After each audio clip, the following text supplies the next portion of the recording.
dive into today's episode, I just want to remind you to hit that like button and subscribe to our channel. Your support means the world to us. It helps us grow, reach more amazing learners like you, and keep bringing you fresh and fun content every week. So don't forget, like, subscribe, and let's keep this journey going strong. Hello, fantastic idiom aficionados, and a very enthusiastic welcome back to another fascinating episode of Idiom Insights. I'm Emma, your dedicated guide and language enthusiast, and I'm absolutely thrilled to be here with you again, feeling utterly prepared and eager to explore the captivating meanings and intriguing origins of some more common English phrases. It's always a genuine joy and a distinct pleasure to share this learning adventure with all of you as we navigate the rich, complex, and ever-evolving tapestry of the English language together. And I'm Jack, your co-host and keen idiom investigator. Always present and ready to help shed some illuminating light on the colorful expressions that make English so wonderfully dynamic, expressive, and endlessly interesting. It's truly fantastic to be back in the Idiom Insights studio, Emma. And a very big, warm hello to all our amazing listeners tuning in from literally all corners of the globe. Thank you so much for joining us once again for another engaging session of idiomatic exploration and discovery. It's always a distinct highlight of my week, Jack. It really is. Today, we've meticulously curated a particularly engaging selection of 4 incredibly useful and exceptionally vivid idioms that you'll undoubtedly encounter with great frequency in everyday English conversations and media. Understanding these specific phrases will not only significantly boost your comprehension and overall fluency, but also provide you with more natural, nuanced, and expressive ways to communicate your own thoughts, feelings, and observations effectively. These carefully chosen phrases cover essential communication functions like keeping secrets, providing quick recall, understanding the intrinsic value of repetition, and the unfortunate act of making bad situations even worse. A truly excellent and wonderfully varied mix for today's session, Emma. These are precisely the kinds of idioms that really do add significant character, flavor, and profound depth to any conversation, making your English sound more authentic and sophisticated. Here are the 4 idioms we'll be diving deep into during this exciting episode of Idiom Insights. First up, we have an idiom specifically for keeping something a closely guarded secret. Mum's the word. Secondly, there's a common phrase for giving an answer quickly, often without much detailed thought or prior research, off the top of your head. Third on our list is a very well-known and often quoted proverb, emphasizing that consistent repetition significantly improves skill. Practice makes perfect. And finally, we'll explore an expression for the unfortunate act of making a bad or painful situation even more unbearable. Rub salt in the wound. Those are all absolutely fantastic and indeed very common idioms, Jack. Each one of them paints an exceptionally clear mental picture and is used with considerable frequency in daily interactions, so truly understanding them will be incredibly beneficial for our listeners as they engage in English conversations and inevitably encounter these phrases in various forms of media, from movies to books. I couldn't agree more wholeheartedly, Emma. They're all remarkably practical and deeply insightful expressions. And before we delve into the fascinating intricacies and origins of our first selected idiom, a quick and most sincere request from both of us here at the Idiom Insights team. If you're finding these episodes valuable and genuinely helpful for your ongoing English learning journey, and if you enjoy our detailed explorations into the world of idioms, please do take just a brief moment to subscribe or follow our podcast on your preferred listening platform. Yes, indeed. Subscribing is undoubtedly the very best way to ensure you don't miss out on any of our future idiom adventures and exciting linguistic discoveries. We have so much more planned. And if you're feeling particularly supportive and generous today, a simple like or a positive rating on your chosen podcast platform truly helps other dedicated English learners discover idiom insights and join our growing community. We are so immensely grateful for your active engagement and continued unwavering support. It really fuels our passion for creating this show for you. It genuinely makes a massive, tangible difference to us. Thank you all so much for being such an integral and valued part of our wonderful community. Right then, Emma, are you fully prepared and eager to tackle our first idiom, which sounds exceptionally secretive and intriguing? Let's definitely do it. Our very first idiom for this enlightening episode of Idiom Insights is mum's the word. Mum's the word? Yes, this is certainly an interesting one to start with. What does mum actually mean in this particular context, and what does the entire phrase signify, Emma? Could you elaborate for us? That's an excellent and very pertinent question, Jack. In this specific idiom, mum is an older, somewhat archaic word that directly means silent, or more actively, to keep silent.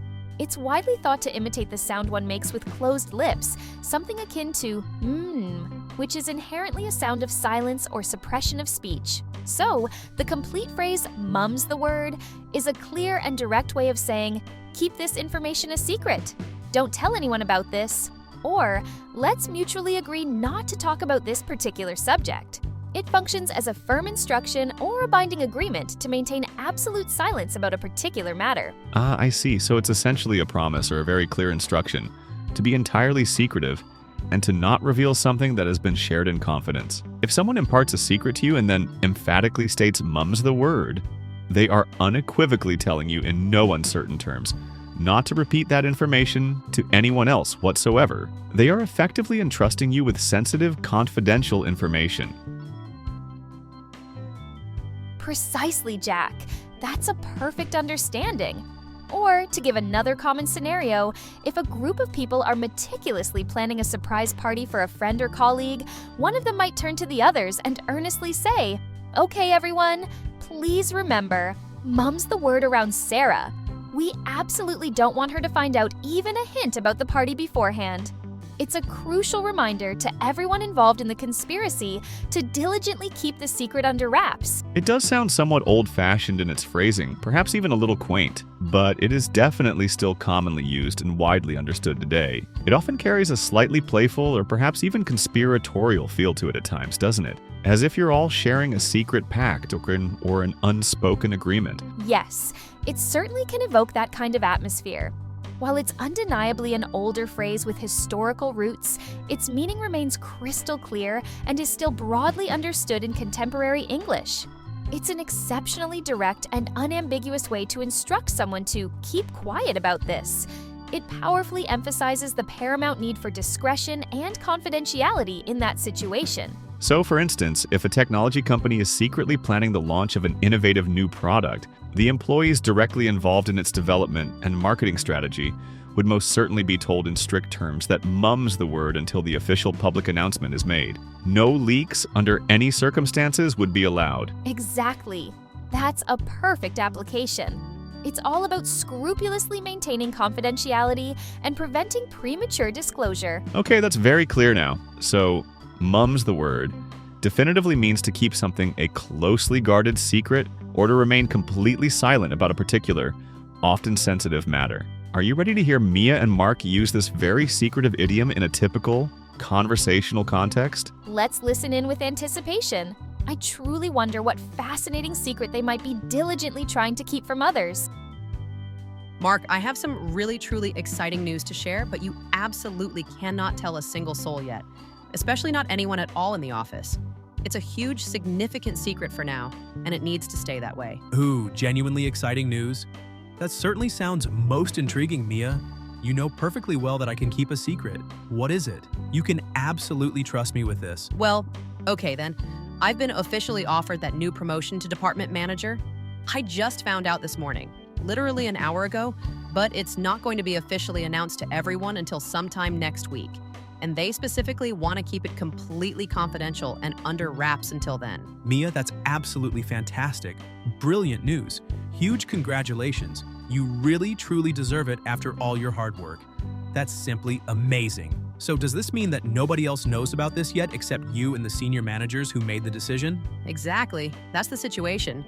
And it absolutely has to stay that way until the official internal announcement is circulated. So please, Mark, I need you to promise me you won't breathe a single word of this to anyone at all. For now, mum's the word, okay? Is that clear?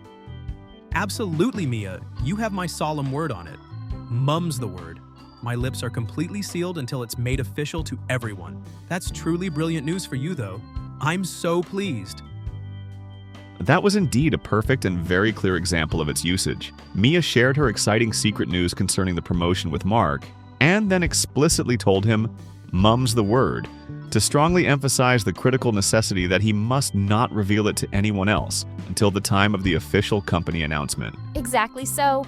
The idiom served as a crystal clear instruction to maintain both secrecy and complete confidentiality regarding the sensitive information.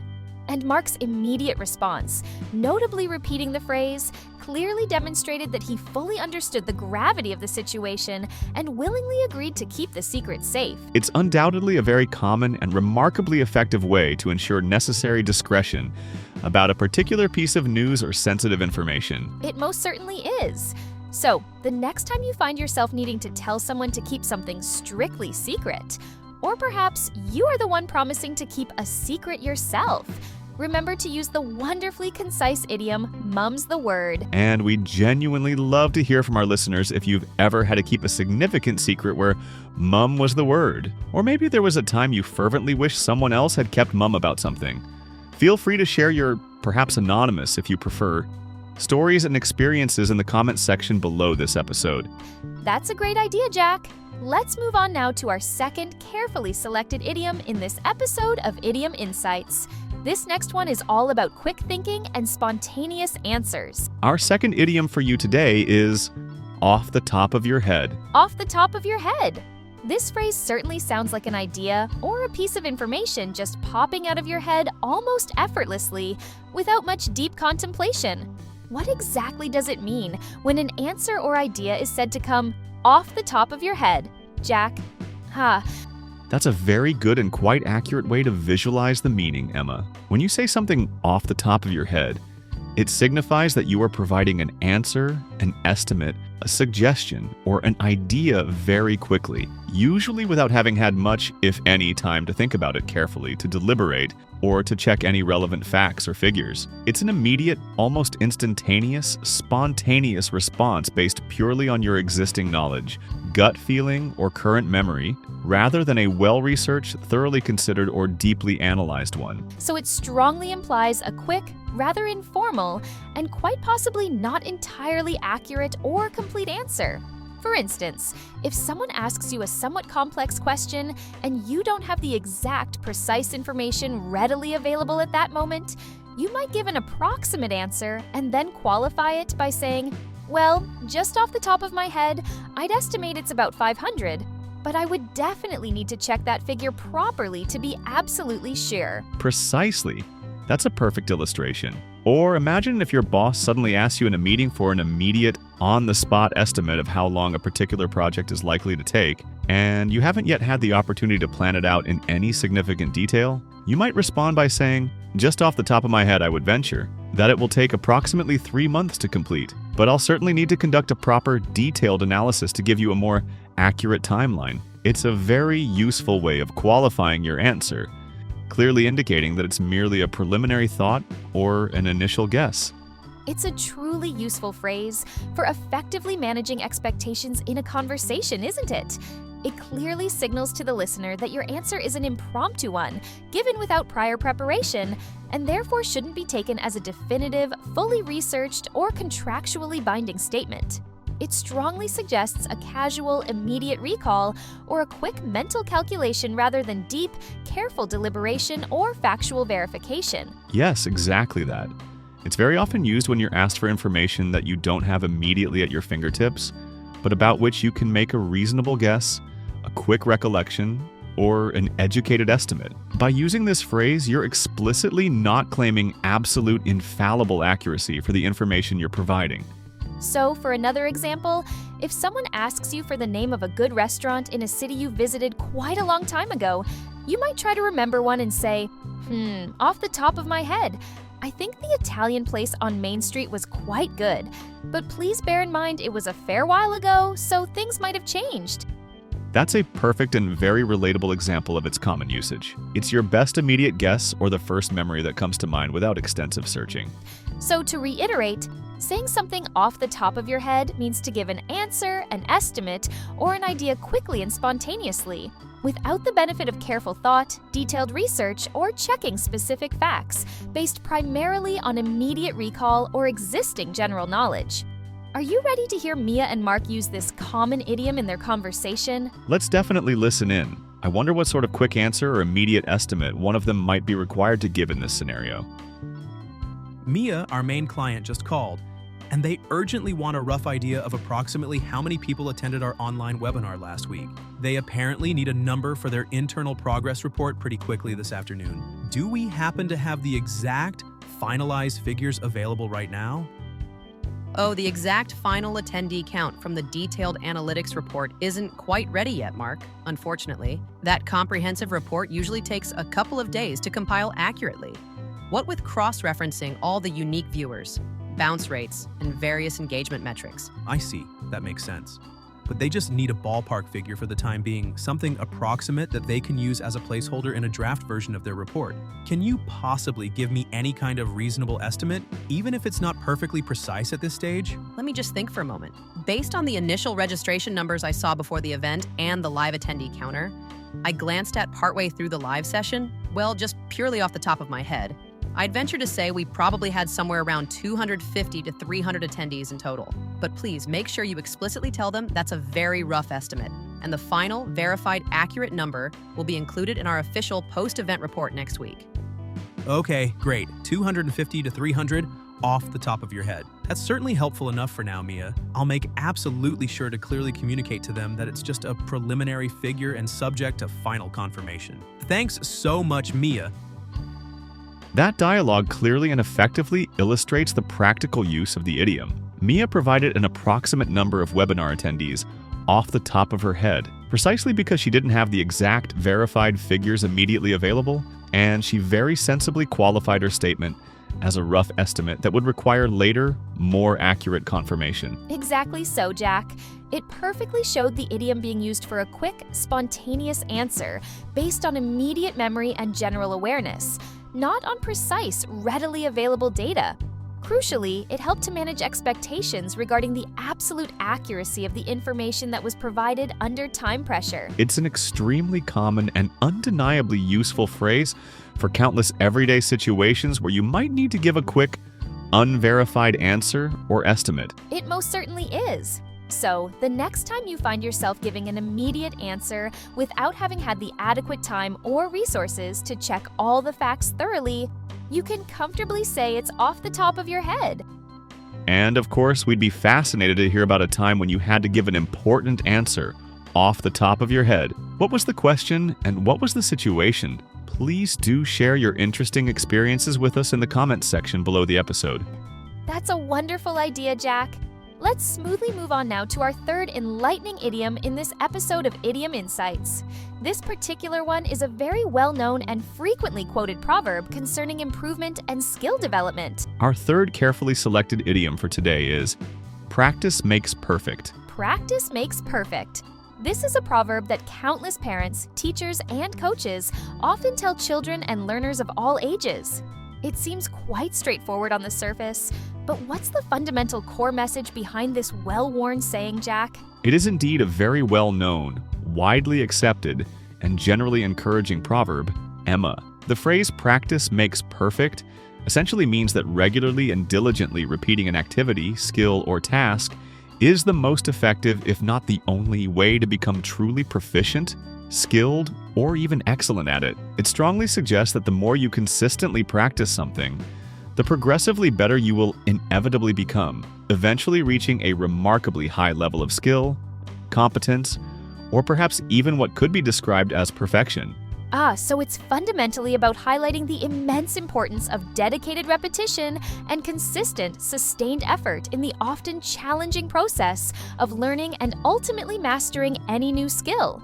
For instance, if you are learning to play a complex musical instrument, such as the piano or the violin, you absolutely need to practice regularly, ideally every single day, to significantly improve your technique, dexterity, and your ability to play increasingly complex and demanding musical pieces. In essence, practice makes perfect. Precisely, Emma. That's a perfect analogy. Or consider if someone is in the process of learning a new foreign language. They undoubtedly need to practice speaking, listening comprehension, reading and writing on a regular and consistent basis to achieve genuine fluency and confidence. The more they actively engage in practice, the more confident, articulate, and accurate they will become in their use of the new language. It's truly a fundamental, universal principle of skill acquisition. This proverb applies to almost anything you might want to get good at, from sports and artistic endeavors to public speaking, coding, or even culinary skills like cooking and baking. It's a very motivating and ultimately quite empowering saying, isn't it? It strongly suggests that ability and expertise aren't solely dependent on innate talent or natural gifts, but are, in fact, qualities that can be diligently developed and significantly enhanced through persistent hard work, unwavering dedication, and focused effort. It actively encourages perseverance and resilience, especially when learning something new proves to be difficult, frustrating, or challenging at first. Yes, it most certainly emphasizes the transformative power of sustained effort and deliberate repetition over time. Of course, the word perfect in the proverb might be a slight exaggeration. Perhaps practice makes progressively better, or practice leads to improvement is a more realistically achievable outcome for most. But the proverb strategically uses the strong word perfect for its emphatic effect, highlighting the aspiration of achieving a very high standard of skill and mastery. So, to illustrate further, if a young, aspiring athlete is earnestly struggling to master a particularly difficult or complex move in gymnastics or figure skating, their coach might offer encouragement by saying, "Don't give up now. Keep practicing with focus every single day." Always remember the old adage, practice makes perfect. Exactly. That's a classic and timeless piece of advice, frequently offered to encourage continuous, dedicated effort and to foster a growth mindset. So, to summarize, practice makes perfect is a well-established proverb, meaning that regularly and diligently repeating an activity or skill is the key pathway that leads to proficiency, competence, and ultimately, excellence. Are you ready to hear Mia and Mark discuss this encouraging idiom in their conversation? Let's listen in with keen interest. I wonder what particular skill one of them might be diligently trying to master through dedicated and consistent practice. Mark, I happened to see you in the park yesterday afternoon, looking like you were trying to learn how to juggle. It certainly looked quite challenging from where I was standing. How's it progressing? Are you managing to keep all 3 balls gracefully in the air yet for any length of time? Oh, you saw me struggling, did you? Well, Mia, I have to admit, it's significantly much harder than it appears when you watch a professional do it. Most of the time, the balls are unfortunately still ending up scattered all over the ground around me. I can sometimes manage a few successful catches in a nice, smooth row, but then inevitably it all falls apart rather spectacularly. It's actually quite frustrating at times. I can well imagine. Juggling definitely requires a tremendous amount of hand-eye coordination and intense concentration. Are you making sure to practice it regularly and consistently? I'm genuinely trying my best to practice for about 20 minutes or so every evening after work. I read an article online that emphasized that consistency is absolutely key when learning new motor skills. At the very beginning, I couldn't even manage to control 2 balls properly, but I am definitely seeing some very slow, incremental improvement. I just know I need to keep at it with patience and persistence. Definitely, you absolutely should. Don't get discouraged by the slow pace of progress. Learning any new skill, especially a complex one like juggling, invariably takes a significant amount of time, patience, and a great deal of repetition. Just remember the wise old saying, practice makes perfect. If you continue practicing consistently and with focused effort, I'm absolutely sure you'll be juggling like a seasoned pro in no time at all. Thanks ever so much for the kind words of encouragement, Mia. I'll certainly try to keep that positive thought firmly in mind the next time all the balls are embarrassingly on the floor around my feet again. Practice makes perfect. Eventually, I sincerely hope. That dialogue beautifully and effectively illustrates the core meaning and application of the idiom. Mia thoughtfully used the well-known proverb, "Practice makes perfect," to genuinely encourage Mark to continue with his juggling practice, reassuring him that regular, consistent repetition and sustained effort would undoubtedly and eventually lead to noticeable improvement and, ultimately, to the mastery of this challenging new skill. Exactly so, Emma. It was employed as a potent motivational reminder that consistent, dedicated effort is the fundamental key to getting progressively better at something, even and perhaps especially when progress feels painstakingly slow, arduous, or deeply frustrating. It's truly a very common, widely understood, and timeless piece of advice, applicable to anyone who is in the process of learning something new or striving for improvement in any area. It most certainly is. So the next time you, or perhaps someone you know, is working diligently and hard to master a new skill or overcome a challenge, remember the wise and encouraging words? Practice makes perfect. And of course, we'd be absolutely delighted to hear what particular skill you are currently practicing with dedication, or perhaps something you have successfully mastered in the past, where practice made perfect for you. Please do share your inspiring stories and achievements with us in the comments section below this episode. That's a wonderful idea, Emma. Now, we've arrived at our fourth and final idiom for this particular episode of Idiom Insights. This one, I must say, sounds rather unpleasant and evokes a painful image. Our final idiom for today's discussion is indeed, rub salt in the wound. Rub salt in the wound. Ouch! That sounds incredibly and vividly painful. What exactly does it mean to rub salt in the wound? Emma, can you enlighten us? It is indeed a very painful and visceral image, Jack, and the idiom directly reflects that intense sensation. To rub salt in the wound, or sometimes phrased as rub salt into the wound, means to deliberately and often cruelly make a bad, painful, difficult, or embarrassing situation even worse for someone who is already suffering. This is typically done by saying or doing something that callously reminds them of their misfortune, cruelly highlights their failure or shortcomings, or otherwise actively increases their existing suffering or distress. The literal act of putting salt on an open, raw wound would cause intense, unbearable stinging and acute pain, and this powerful idiom perfectly captures that very idea of intentionally aggravating existing pain, humiliation, or distress. Ah, I understand now. So it's fundamentally about making someone feel even worse, piling on more misery when they are already feeling down, defeated, or are actively suffering in some way. For example, if someone loses an important and closely contested competition, and then the victorious winner comes over, not to console, but to boastfully gloat about their own victory and perhaps even insensitively point out all the loser's mistakes or shortcomings during the event, that winner is undeniably rubbing salt in the wound. They are consciously making the loser feel even more dejected, humiliated, and miserable. Precisely, Jack. That's a classic example. Or consider another scenario. If someone has just unfortunately lost their job and is feeling vulnerable and anxious, and then a former colleague, perhaps one they considered a friend, calls them up not to offer genuine sympathy, support, or practical help, but instead to talk at length about how wonderfully their own career is progressing and how much money they're currently making, that colleague is effectively rubbing salt in the wound. It's an exceptionally unkind, tactless, and deeply insensitive action that needlessly and cruelly intensifies the existing pain and anxiety of the person who lost their job. It strongly implies a deliberate, conscious act of cruelty, malice, or at the very least, profound insensitivity, doesn't it? It's not just about accidentally or inadvertently making things worse, but rather about doing or saying something that specifically targets and exacerbates the existing hurt, shame, or humiliation that the person is already experiencing. Yes, you're absolutely right.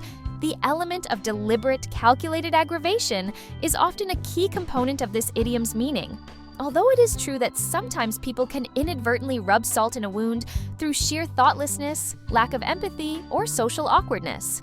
However, the idiom usually implies a malicious, spiteful, or at least very insensitive intent to consciously increase someone's existing suffering, embarrassment, or distress. So, if a student, for instance, unfortunately fails an important exam, and then the teacher, instead of offering constructive feedback privately, publicly compares their poor performance in detail to the excellent performance of other successful students in the class, that teacher is effectively rubbing salt in the wound by publicly highlighting their failure and thereby significantly increasing their sense of embarrassment and inadequacy. Exactly.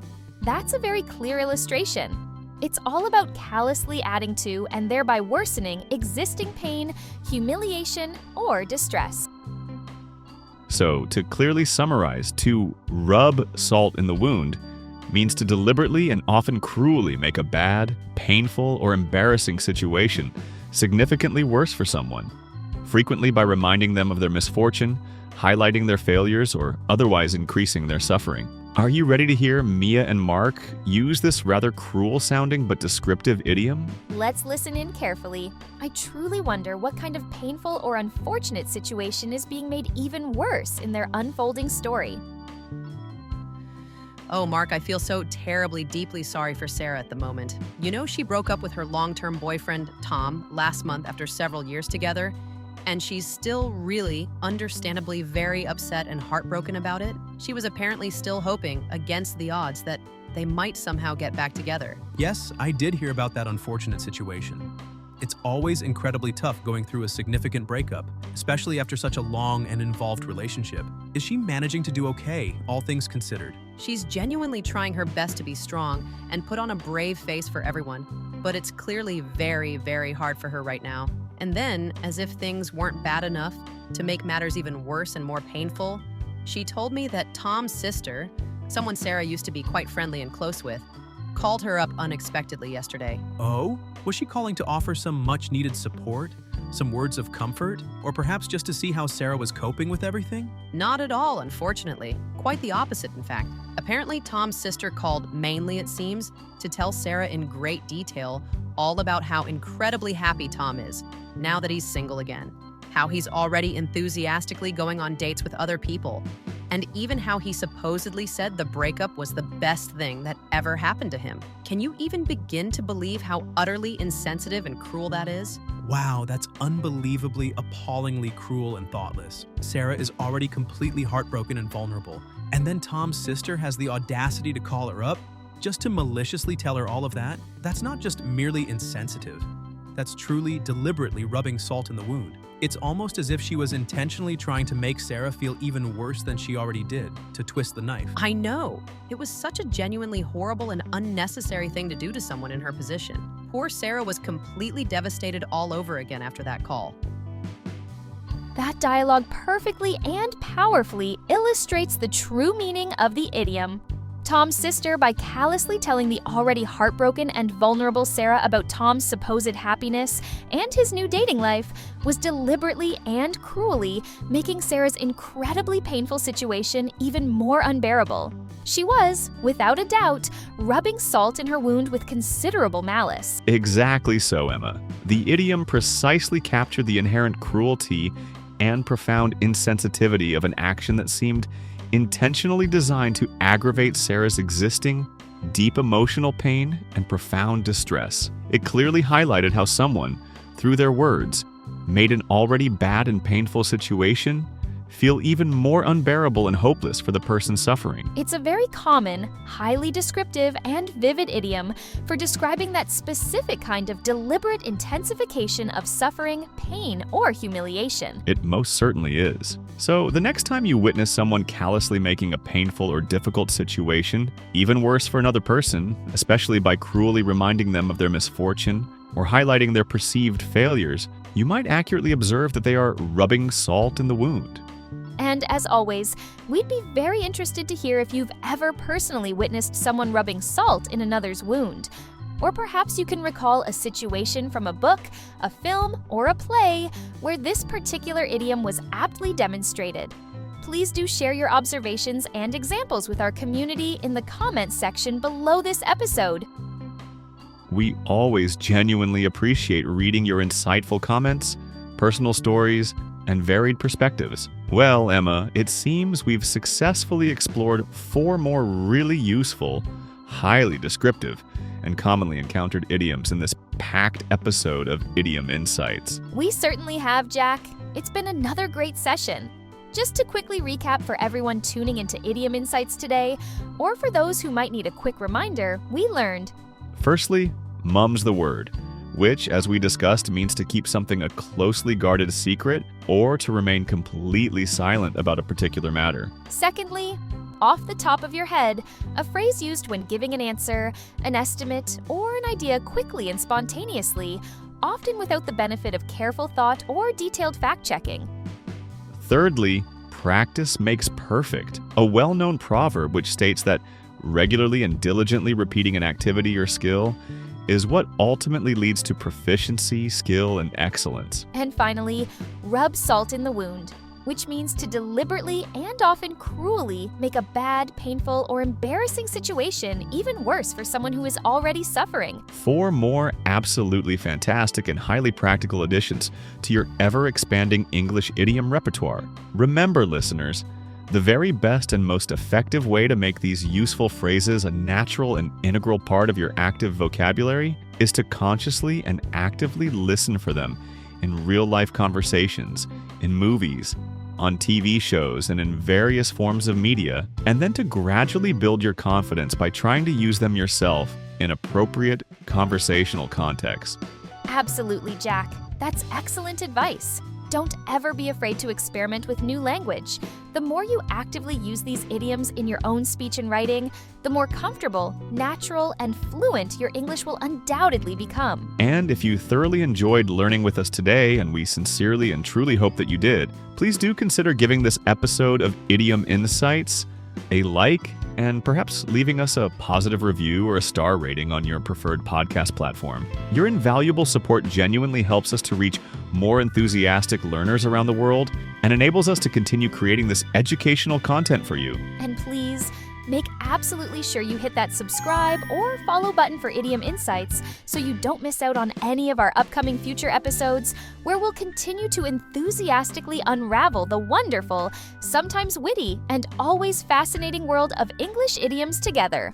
We have many more exciting explorations planned. Thank you all so very much for joining us today for another journey into language. It's truly been a distinct pleasure exploring these interesting and useful phrases with you all. Keep learning, keep listening with curiosity, keep practicing, and we'll be sure to talk to you again next time on Idiom Insights. Goodbye for now, everyone. Stay curious.